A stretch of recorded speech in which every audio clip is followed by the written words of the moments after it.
You're listening to Keeping It Real with Janine, your guide to living an authentic, healthy life podcast. I'm Janine Strong, and every 2 weeks, I have an inspiring conversation with an ordinary person living an extraordinary life. My conversation today is with Diane Dreizen. Diane has a successful life coaching practice in Portland, Oregon, where she offers communications training and executive coaching to support a thriving culture of success. Diane studied psychology at Ohio State University. She also has studied NLP and life coaching at Erickson College International and has been a business owner for over 30 years. She's practiced meditation for most of her life and blends her intuitive abilities with scientific pragmatism to get results. Diane is also passionate about guiding professional women to self-actualize. Diane Dreizen, welcome. Hi. It's good to have you on the podcast. Thank you. Now, I know that you've been a life coach for a long time, and you've been working on developing a new area of shall we say, expertise or a new target audience that you want to work with. So let's start with, how about we start with your background and how you became interested in all of this? Well, I grew up in a family that had mental illness and it affected everybody and everything in the family. So, so funny. Even now it's bringing some tears to me. Yeah. So by the time I became a teenager, I was pretty much bouncing off the wall, feeling frustrated and angry and yelling and unhappy and lonely and basically pretty unhappy. So by the time I went to college and I didn't know exactly what I wanted to do, I was just drawn to psychology because I was curious how other people thought and interrelated and how the brain works. And so I was pretty interested, and I went to Ohio State, and this was in the early 1970s, and they were still teaching some Freudian stuff. And I think by the time I got in the middle of my fourth year, I was rather discouraged with how ineffective it all seemed. And maybe I didn't have the resources to look further because there were seeds of other schools of psychology, but I was pretty discouraged. So I just went off and changed my major and went into dental technology and had a full career as a business owner. Wow, that's quite a shift from psychology to dental work. Well, I'm curious, what drew you to going into didn't you make dentures and things like that, if I recall? Actually, not dentures so much, but actually crowns, and I did maxillofacial reconstruction, which was way fun. Wow. What got you interested in that? Well, looking back, I think what links both of them is the creative piece, because with the dental, you're creative with your hands and you're carving, you're painting, you're sculpting. It's like an artist. Yeah, that really is what interested me. But in psychology, you're being creative with your mind and you're trying to solve puzzles. And so it's just a different way. But now I know that creativity is one of the core pieces of who I am. And so that was the link. Got it. Yeah. Okay. So I was in the dental lab business for many years, and I got to a point where I was having health issues and I needed to change professions. So I started looking around, and I found out there was something called life coaching, which didn't really exist when I was in school. And it answered a lot of my problems with the clinical psychology that I was studying. And it was because it's based on scientific studies of successful people and what works. So it's way more positive than always focusing on what's wrong with people. And it's it's forward focused, so it's way more positive and it's fun, and it's goal oriented, so you really feel like you're accomplishing something. Mhm. Mhm. So I got really interested in the coaching. And while I was in the dental laboratory business, on the side, I was passionate about homeopathics. I really got into homeopathics, and had been meditating all my life. So I was really feeling energy. And then I got from the homeopathics, I started getting fascinated with flower essences, which is a branch of homeopathy, but was more the focus of flower essences is more the emotional and spiritual aspects of a Mhm. person's life. And then eventually I got into manufacturing my own gem essences because I couldn't find what I wanted. And so once I got into that, I really got intuitive. And so then I got the coaching piece as an umbrella of what I do with a whole lot of problem solving skills. And so as I combine all of it, it's sort of what I've come up with is my own style of coaching. And that's sort of what got me to this place. And then what got me into the communication was sort of interesting to me because I've always been about self actualization. Mhm. So as I worked and mostly with individuals, it was always about how do you have your best life? How do you be your best? How do you be happy?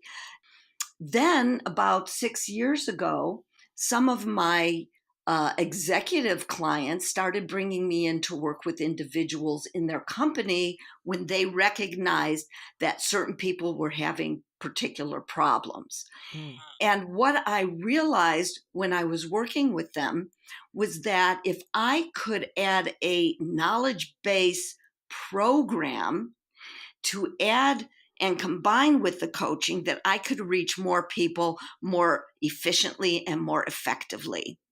And Mhm. so what I realized was that communication is like the vehicle in which we get things done in the world. Mhm. And so through the communication, the way I've designed the program is with is more about your whole life and the whole subject. It has a breadth and a depth that can change you from the inside out, and you become a better thinker, a better learner. You build relationships with respect and trust, and that changes each person from the inside out, and then changes the dynamics of the whole group. And so ultimately, the bottom line for me is that I'm helping people and groups to self actualize. And Mhm. and so it's quite satisfying. But I sort of came to the communication piece without recognizing that that's where I was going with it. Mhm. Wow, that sounds so powerful. Thanks. It really does. I'm impressed. Thank you. It is really interesting because when people are sent to me by someone else, the boss, Mhm. they're not necessarily that motivated to change. They're sort of on guard. And when you can be opening the subject to how you can be more effective in the world and boost your IQ and have more supportive relationships, then it inspires people from the inside out to change. And it's very different than just saying, this is what you say, and this is how you say it in this situation. And so it becomes more dynamic, and then it works. It really works. So, Diane, can you give me an example of how you might work with someone, how you bring this about? Sure. So, for example, let's say that, oh, I'm sort of thinking so many things at once. Yeah, let's say somebody is sent to me because they're not really participating in the team. Mhm. And as I begin to work with them around communication and how the brain processes and filters information. Mhm. And once you begin to understand that, then you can recognize the filters and then you can choose not to use them and become a better thinker. So, for example, let's say somebody's having a conversation with you and they're telling you something, and you recognize that you came into the conversation with the belief that this person probably doesn't have anything important to say, and I don't really care. So, once you recognize that, I mean, why would you ever even want to listen to anything if you don't care that way? Mhm. So Mhm. if you were to say, aha, I've got this belief that's getting in my way, I'm going to choose to assume that maybe this person has something of value. And then you act as if it's true and important and you listen well.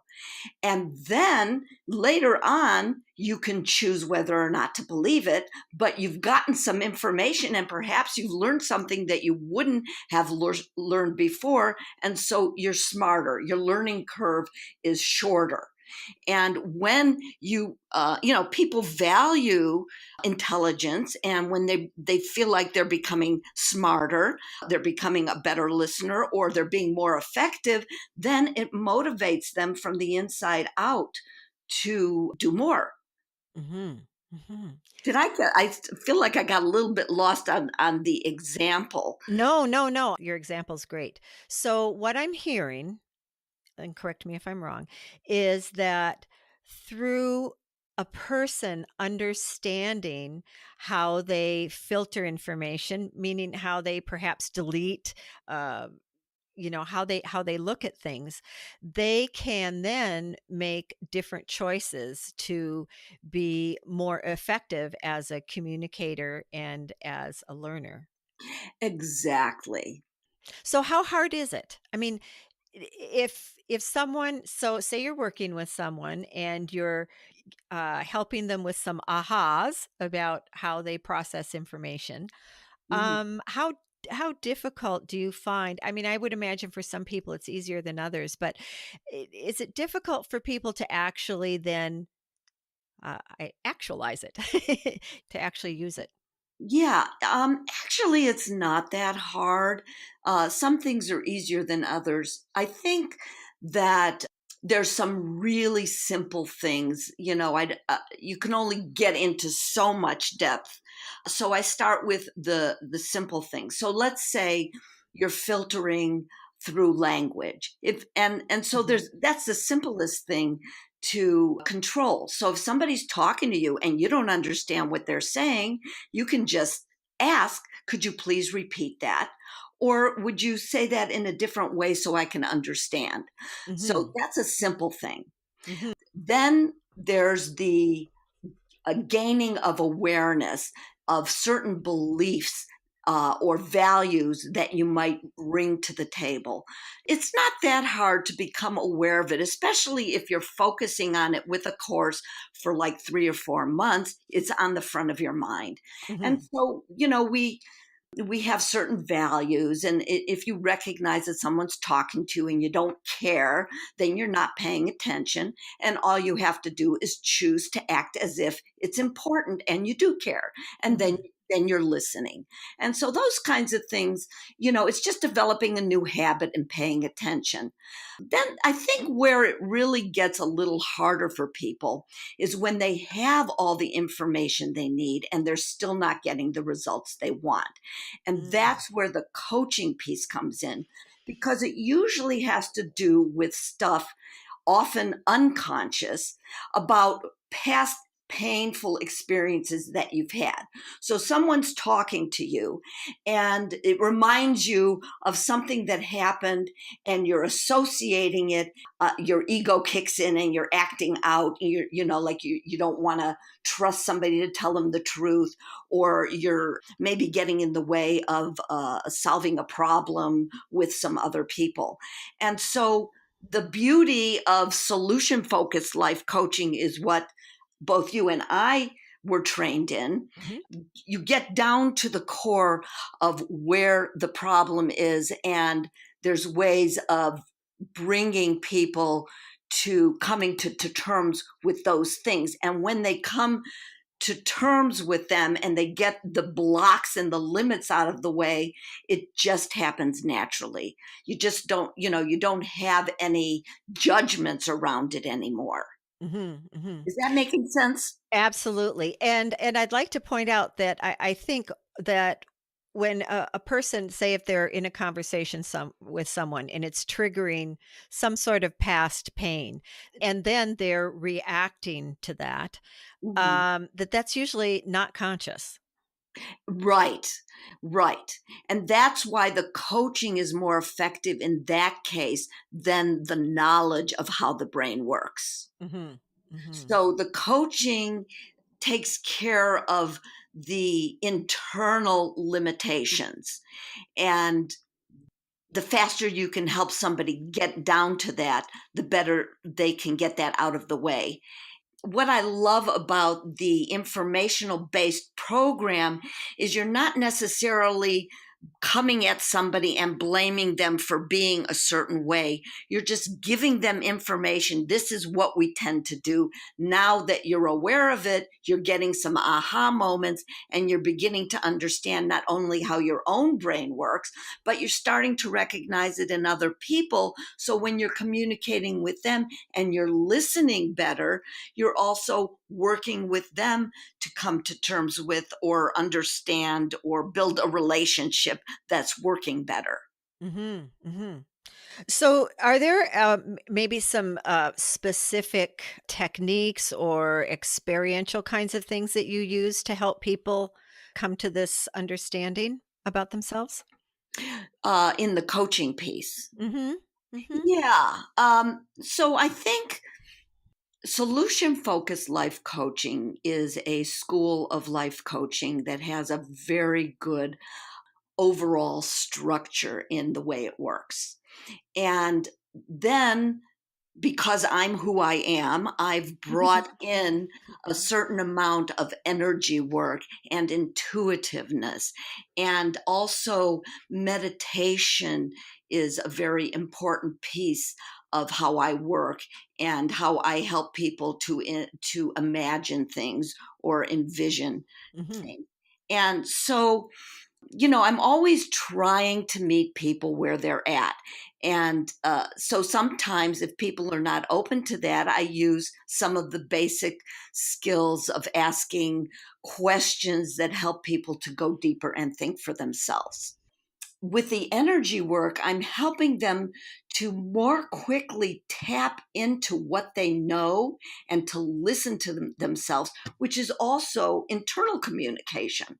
Mm, mhm. And so when you're like you're bringing somebody to acknowledging where they're at without judgment, I think my intuitive abilities help me to zero in on that more directly. And as you go deeper and all these things are coming up in your mind of past experiences, I don't even need to know exactly what's going on. I just keep walking them through it and Mhm. they get these aha moments and then they are aware of something that shifts. And when Mhm. it shifts, everything changes. And then you no longer judge. Yes. Isn't that's an awesome moment when that shift happens. That's the raison d'etre for doing this work. Yeah, yeah, absolutely. I hear you. So I wanted to go back a little bit here and talk about filters. Yeah. Um, and if you could explain to our listeners what filters are and what are some of the filters? What are some of the ways that we filter information, and why is this so important? Okay. So the way the brain works is you receive information, and often when you're building relationships it's with words, but it can be with actions, Mhm. body language, it Mhm. can be sounds, it can be smells, and we take this information in, and then we automatically begin to filter and judge it. So we bring all our life experience to the table, so to speak, and we filter through language. We Mhm. filter through our belief systems. We filter through our values.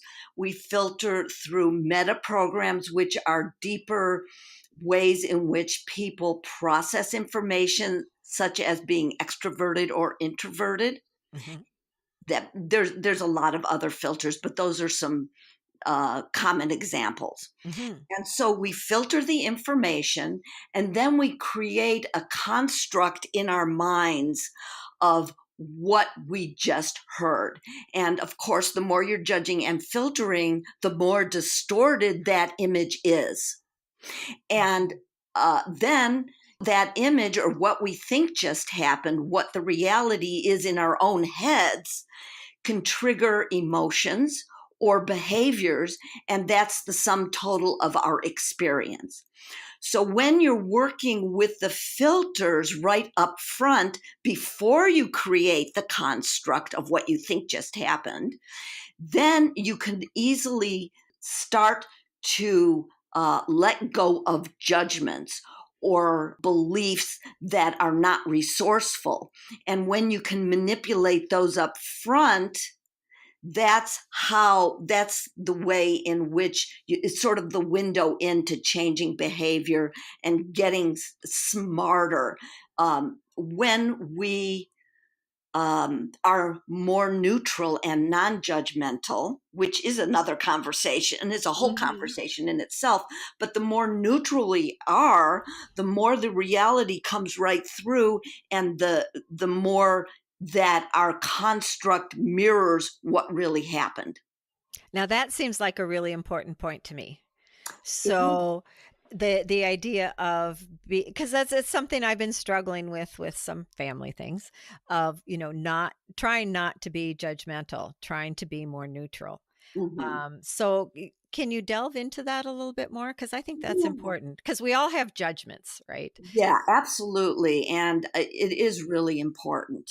So um, it's almost easier, first of all, to explain what judging and non-judging means Sure. by first explaining what judgments are. So when we judge all the time, I like this, I don't like that, my favorite color is blue, and that, and so I like somebody, I don't like somebody, oh, I'm in trouble, oh, I'm not good enough. All of these are judgments, and they can be looked at as um, distractions. Hmm. So in not I believe in that emotions are important, but when you're trying, in this case, to have a conversation or to accomplish something, often those judgments really set up all kinds of limits and blocks, and we do it ourselves. Hmm. And then the opposite of that would be neutral and non-judgmental. And that's more of a state of mind where you're just being very open and you're just listening.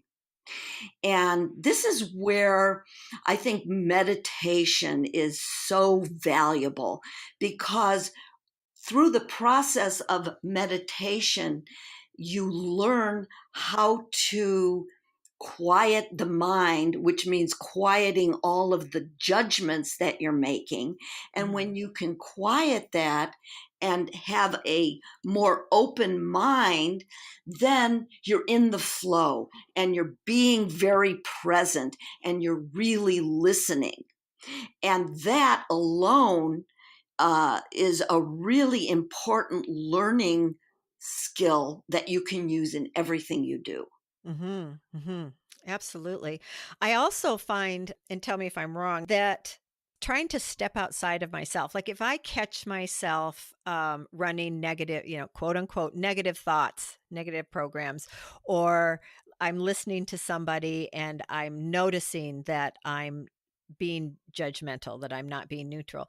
Right. What I do my best. I feel I should do it more, but what I try to do is step outside of myself, sort of put myself, maybe I use my right shoulder, sort of sitting there and watching myself doing this, and it tends to somehow separate me so that I can watch it and let it dissolve. It kind of dissolves, it shifts. I'm not really sure how, but I've noticed that it does. Actually, that's a good skill. And I have a couple thoughts.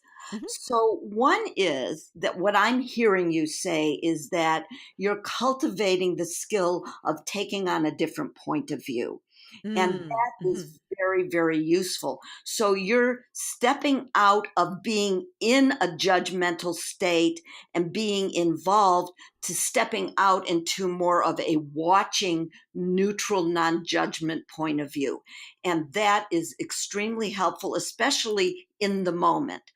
But the other thing that I have found is as much as I love meditation, I also think that you could spend a lifetime watching some behavior and never changing it. And mhm, so that's where the healing comes in. And I do a lot of that for clients that trust me over time and are open to it. And when you have emotional stuff going on, when there's past pain that you're carrying, that that leads you to the judgment that you were talking about. You're in a mhm, conversation, you're having a judgment, but it links back to some old pain or attitudes that you have. mhm, And when you can go in with energy healing, just talking to people, talking them through very quickly, acknowledging what's going on so you're acknowledging it without the judgment. mhm, And mhm, then you take them through a process of going through the origins and just recognizing it, going through forgiveness of yourself and others, and healing some of the parts of you that are still stuck there. And there's a little more to it, but you almost have to experience it to understand it completely. mhm, But when you can heal and come to terms with what's causing you to judge and get that out of the way, it's like this huge learning growth that you go through, and then you find that you're in the same situation again, and you're not trying real hard to see it differently. You just do. And mhm, so it really shifts your consciousness. And the more you come to terms with all those things in the past, the more neutral you just plain tend to be. mhm, mhm. Wow, that really does sound very powerful. Now, do you need to be in somebody's physical presence in order to do that, or can you do it at a distance? It's amazing how well it works over the phone. Mhm. Now, I am somebody who's I'm very touchy-feely. I like to see Me too. people, Mhm. and when they're with me, I can see an expression on their face. For example, when somebody comes to terms with something and they clear it out and they're finished with that whole subject, their face changes. They sort of like all the lines go out of their face and they look sort of glowy and a little Mhm. bit more happy. That Mhm. I can't see as easily over the phone. Mhm. However, you can't, especially when you've worked with somebody long enough to know them and you just ask questions to check in with them. Mhm. It's amazing how much connection you can have. So, have you tried using Skype or something like that where you can see a person with You the video? know, I have, and I don't know if I'm typical, but I find it distracting. I've Hmm. had people who call me and they're sitting on their bed and they're in their pajamas and they've got a computer on their lap Skyping with me, and then the computer falls off, or sometimes, just it just has many times become a distraction technologically.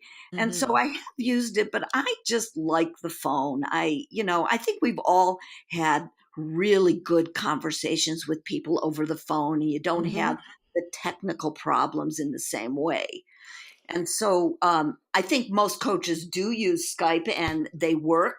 And I guess I just haven't pushed it that much. I just sort of default back to the phone, and I like it. Hmm. So would you say, my guess would be that because you're highly kinesthetic, right? But Yeah. uh, h- your auditory skills have probably been really honed to a finer degree because of using the phone. Yeah, that is true, and I hadn't even thought about that. But it's about listening skills. As a coach, you learn so many skills that you apply to yourself. So I think I've become a much better listener. I've become a better thinker. I use a lot of tools with other people and I use them on myself sometimes. Hmm. And so, yes. And I would imagine that you have to hone your intuitive abilities too, because you don't have that person in front of you. Right, that's true. But I think you do it with when people are there too, because I guess how I use it when I'm having just a conversation with somebody, they don't know I'm intuiting anything, but I'm sort of checking in to see if they're still processing, because often Mm. you ask a question and then you allow for the silence. And when people are silent for more than a minute, I'm sort of checking in. It's like, okay, are they thinking or are they stuck? Should I check in or not? And so it helps me to pace people. Hmm. And then also, I think, and I know, Janine, you're very intuitive as well. When you're talking with somebody, even whether it's on the phone or in person, you get a sense whether they're being honest with you, or if they're really telling you the gut truth. I'm not even sure how we always do it. I think we all have those skills. It's just a matter of being more conscious of them. Hmm. Hmm. Yes, I agree totally. We do have them. Sometimes it is a matter of being conscious. Sometimes it's a matter of some training to bring it forward. Um, Absolutely. mhm. Absolutely.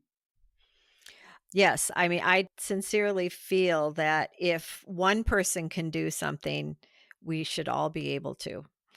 I agree with you completely. And I have to tell you that I didn't have an ounce of intuitive ability that I knew anything about until I really started meditating. Hmm. So I built it from absolute scratch. And now, especially in using the homeopathics and the gem essences, it also helps to boost your intuitive abilities. And I sometimes am amazed that as I'm trusting my inner promptings more, how much ideas come into my head at the same time that somebody starts talking about it. Awesome. So you just mentioned using homeopathics. Is there a I know that homeopathics is very individual, but is there sort of a generalized homeopathic that if somebody wanted to develop their intuitive abilities more, is there something that you would suggest as a homeopathic that they might use to help support the process? Good question. Of course, when I'm saying homeopathics, I really am talking about the gem and flower essences. Okay. Mhm. And, so many of them that no matter what reason you take them for, help you to get in tune with yourself, that I could almost hand you 95% of them. They're going to start helping you build your intuitive abilities, because what it's about is I'll give you let's say a formula because you're feeling edgy. Okay. So as it's helping you vibrate with this energy of calmness and quiet and stills the mind, you're automatically starting to pay more attention to the silence underneath. And Mm. you just begin to become more aware of it. Every time you take a drop, you're thinking about it. Mm-hmm. And so there are some I have maybe a half a dozen to a dozen of my gem elixirs that I call shamanic. And I call them shamanic because they set up an electromagnetic field around you, and or they're a tool for helping your intentions to be more effective, or for clear thinking, or going deeper into something. And so if somebody came to me and just said, I want to become more intuitive, I might start with emerald or agerine. Agerine is a very powerful energy that sort of straightens your spine and runs the energy vertically and then out through the hands. And Hmm. you become very aware of the energy around your body and your thinking. And emerald is just a wonderful, soothing kind of energy that helps you to get centered and to be more aware of your life purpose. And in order to be, you know, in tune with that, you are automatically becoming more intuitive. So it just happens. Mm-hmm. How do these work? Is there really any of the substance in this tincture? How does it interact with our physiology, our energy, that it actually works? Can you help the listeners to understand that? Well, I can explain it from my experience. I Great. I have read books, but I'm not sure the science totally understands. Mhm. But my experience is that um, first of all, you have to have a clear intention of what you want, Okay. because the more specific it is to what you need, the more effective it is. And so I think of uh, a gem essence formula like music. So when you hear a note on the violin, there's several different notes vibrating. And with the essences, it has several different energy vibrations that come together to create one tune, let's say.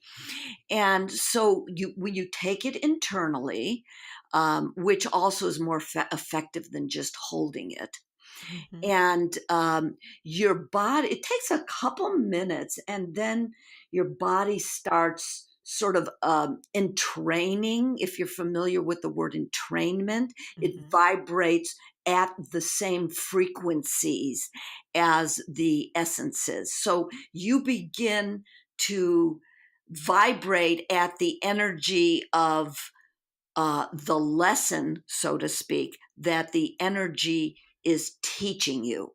So let's say you're feeling depressed and hopeless, Mhm. and you take, Very common these days, I think. So good yeah, yeah, example. absolutely. So amethyst really brings an uplifting sense of hope. Mhm. And so you start vibrating with that, and then your brain, whatever it does in the brain, it triggers certain points in the brain, or you feel it in different places in your body, a soothingness or whatever it is. And you begin to learn what that feeling is. And then you begin to vibrate with it. And so you know that state of being. Mhm. And then over time, as you take an essence, you learn the pattern. Somehow your brain learns it. I'm not sure how, but Okay. it becomes familiar so that you begin to do it for yourself. And the essence begins to fade in its effectiveness for you because you already got the lesson. And so that's sort of how I think it works. But scientifically, what places in the brain become triggered, I don't really know. Mm-hmm. Oh, that's fascinating. That was an excellent explanation. Thank you. Oh, you're welcome. Yeah, it's like I could talk endlessly about this. It's such fascinating stuff. Now, you make your own gem and flower essences, is that correct? Yeah, mostly the gems. Mm-hmm. And how long have you been doing that? What got you interested in that? Well, as I mentioned, with my growing up and wanting to help people self actualize and being interested in psychology, I was taking I think for 2 or 3 years, I was taking a class on Taoist self healing. And it was all about getting in touch and experiencing energy. And one of the other women in my class said, "Oh, have you ever heard of flower essences?" And because I was interested in the emotional and spiritual aspects, it like the second I took one, I just like, wow, it was a wow for me. And I got so interested. And then it became a tool that helped me to help other people to self actualize because that, as I mentioned, that's sort of my bottom line. Mm-hmm. Mm-hmm. So, for example, somebody walks in my door and they're really stressed out, and then they have, XYZ problem. So, the first thing I can do is to intuit a formula for them to help them to calm down. And it's different. I can come up with a general one, but it's different for everybody because when you're more exacting, you Mm-hmm. get better Sure. results. And so they immediately start to calm down. Like within a couple minutes, a lot of my clients who are maybe more in touch with themselves say, "Wow, I feel good." And Mm. so that's very rewarding that that you're supporting somebody where over time you're working with some of the pieces and the underlying causes of the stress. Mm-hmm. Mm-hmm. Wow, it sounds very all-encompassing. You're not just focusing on one aspect of the individual. Right. And I think when you become more intuitive and you clear out some of your past stuff, you become more expansive naturally. Mm. And for lack of a better way of saying this, you begin to vibrate at a higher level of wisdom. Mhm. And so you start seeing the larger view rather than being stuck. Like when you have a lot of problems, you're sort of self involved with details. Mm. And that's just natural. Mhm. But as clean this out and you clean that out and you get all this stuff out of the way, that silence that was underneath is more available to you. And then you make room for more of the outside world to come in and to think about other people and what might be meaningful in your life. And so it changes you. Mhm. Mhm. Hmm. Do you sell your gem essences? I do. I Mm. um, I have clients that come to me only for the essences, Mhm. but mostly I like to have a client who's more committed to dealing with some major things in their lives and they want to stay focused on it. And then I can use those tools, one of them being essences, when it's most appropriate, because it's the combination of different tools.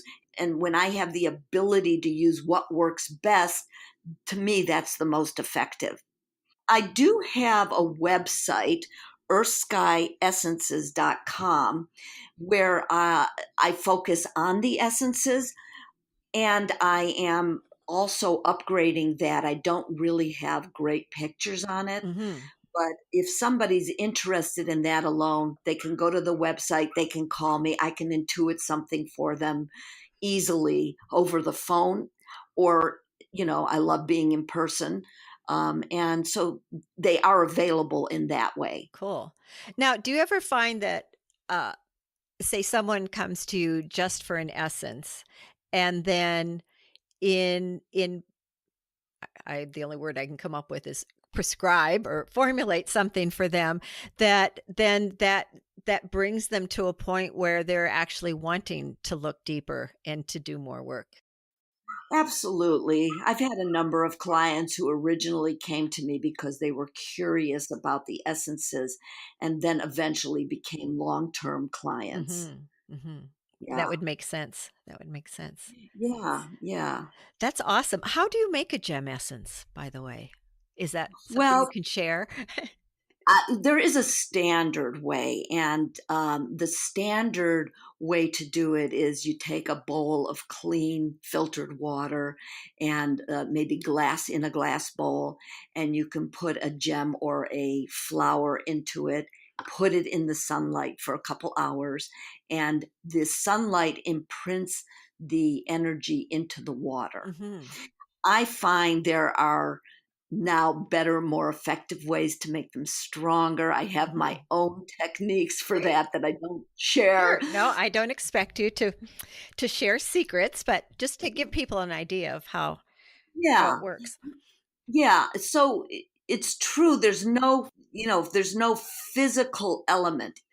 Homeopathics, they take, let's say, calcium, Mhm. and they crush it and they keep shaking it and diluting it to make a homeopathic. So there's that energy.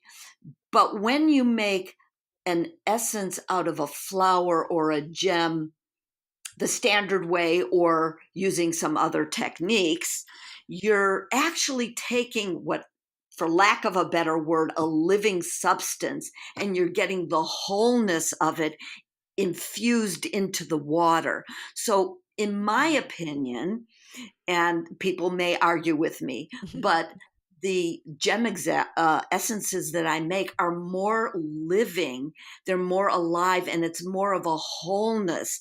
And I find that they're more stable and they're more adaptable in a way that sometimes homeopathics aren't quite. You can have more healing crises with mainstream homeopathics that don't happen as much with essences. Mhm. And again, I want to say that's my opinion. I don't know what a naturopath might say, Mhm. but that's my Mhm. experience. Mhm. Mhm. Neat. So, for someone who, say, doesn't live in Portland and would like to experience, some of your essences, what would be the best way for them to do that? Well, I think ultimately calling me on the phone. I actually have worked with some people. I'm thinking of a guy from Australia, and I never did talk to him on the phone, but he would send me emails, and he was really good at defining exactly what he wanted. And I would just take his information and I would intuit it and I'd send it to him. And it would take him a couple, 3 weeks to get him. And then he'd write me in a couple weeks and say, wow, that was great. And so it worked. Mhm. And so I guess it doesn't matter where you are if you have a phone Mhm. or email. Mhm. But, again, I like the connection. Right. So my first choice is, maybe by phone, but there's no reason why you can't do it by email. It's just going back and forth more and making sure that you're getting the right information specifically. Mhm. Do you find that if you can't have a physical connection, either auditory or in person, does a photo help, or is that not necessary? I think all information is helpful. Mm. Mhm. It's a matter of like being able to tap into the feeling of that person. So if Mm. I hear the voice, sometimes it's a little easier for me to do it. But when somebody sends me an email, I read over it. I'm listening between the lines. What's this person saying? Where are they coming from? I pick up stuff. And then at that point, try to wrap my mind around the whole being of that person. If I had a picture, it would be even better, easier, Mhm. but it does work. I even do it through other people. So sometimes somebody will come and say, my dog is sick and I need something. And so I'll intuit through them for the dog Mhm. and come up with an essence. And it's a little trickier because you've got somebody in between who also is filtering. So Right. my brain's filtering, their brain's filtering, and then there's the dog. But if you're clear and you're careful about it, it's amazing what you can do. Mhm. I would imagine that, that might be a good tool for a parent who is concerned about something with their child. Yes, I have a client right now who's going through some real difficulties in her family marriage, and she has a daughter who's feeling pretty badly. And we chose Tibetan Amber for her. And Mm. Tibetan Amber is really wonderful for children and babies, particularly, although anybody, because it has a very soothing, nurturing feeling to it. Mhm. And so the daughter was feeling a little more isolated and started taking the Tibetan Amber, and it sort of calmed her down, and she started feeling better. Mhm. So it does work that way. I think children in general are quicker Mm. to heal. Mhm. They don't have as much stuff that they've been carrying all their lives. And so, whether I'm working with somebody in person or I'm just making an essence for them, they respond very quickly. Mhm. So, it's really rewarding to work with children. And the beauty of it is they don't have to carry the pain all their lives before they deal with it. What a gift. What a gift. Yeah, Yeah. yeah. That's really cool. So, okay, so your first preference would be a phone call. So, how would people do that? So my phone number is area code 503-228-2996. And you can just call me or text me and I'll call you back. And again, you can go to the earthskyessences.com.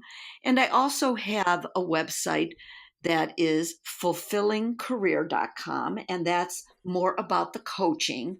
And Mhm. again, I'm redoing my websites, but they're still there and there's lots of information. It just looks a little bit old. Mhm. Mhm. And then I'm also in the process of creating a third and I probably separate website for the communication training and executive coaching that goes along with it. Mhm. And that's yet to be unrolled, but maybe within a couple months. Mhm. So, but I would imagine you'll have everything will be linked together so that, Yeah, yeah, okay, yeah, great. yeah. If you go to one, you'll get to another. Okay, awesome. And let's see, email address, because you said you also like to work with people via email if you can't do phone. Sure. So you could email me at Diane at fulfillingcareer.com or ddreizencoach at gmail.com. They both work. Do you want me to spell my Yeah, name? you should, please. So D for Diane, Hmm. Dreizen, Dreizen, coach Hmm. at gmail.com. Okay, that's probably the easiest. Okay, so let's just review for people. We have your Essence website is Earth Sky Essences, right, with an S.com. Correct. Okay. Yes. Thank you. And then you have fulfillingcareer.com. And for people who have trouble spelling fulfilling or career, I always spell career wrong. It's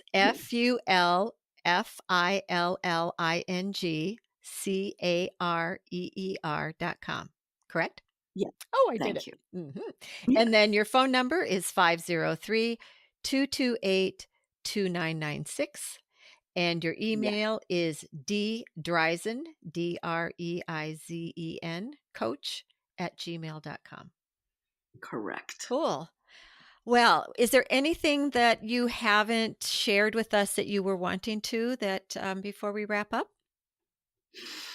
Hmm, I think You had some pretty good questions, and as I said, I could go on forever, so I think we got it. Mhm, mhm. No, I think this has been really good. In fact, I have to say this has been way more than I thought we would cover and accomplish in our conversation. So I'm really grateful, and I think our listeners will be grateful too because I think it will be very helpful. I know, probably every time in our lifetimes has difficulty, right? But it does seem like there's more and more challenges in life these days, and people need some support and some help. Right, right.